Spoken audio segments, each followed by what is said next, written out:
This is an introduction to sequences. To determine whether, and to what value, a sequence converges, we evaluate the limit of its terms as n approaches infinity. Let's look at our first example. The sequence of _n equals 3 plus -1 to the nth power. If we evaluate the limit as n approaches infinity, the -1 to the n term oscillates between +1 and -1. This causes the sequence to oscillate between 2 and 4.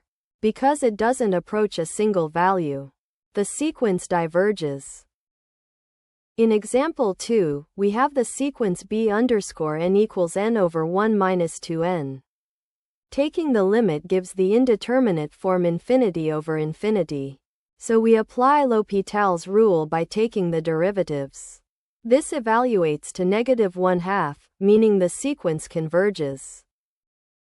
In example 3, c_n equals n squared over 2 to the n minus 1.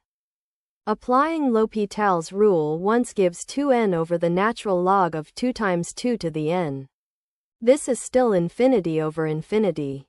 Applying L'Hopital's rule a second time yields a constant over an infinitely growing denominator. This approaches 0, so the sequence converges to 0.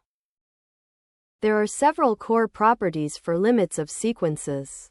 Assuming the limits of a_n and b_n exist as L and K. The limit of a sum or difference is the sum or difference of the limits. You can factor out constant multipliers.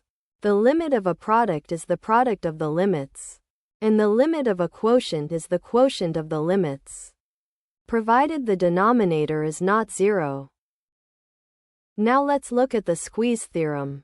If a sequence c_n is trapped between two other sequences, a_n and b_n, and if both outer limits converge to the same value L, then the trapped sequence c_n must also converge to L.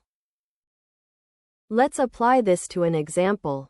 We want to show that the sequence -1 to the n times 1 over n factorial converges, because the -1 to the n term oscillates between -1 and 1. We can trap this sequence between -1 over n factorial and +1 over n factorial. We then evaluate the limits of our outer bounds. As n approaches infinity, -1 over infinity is 0.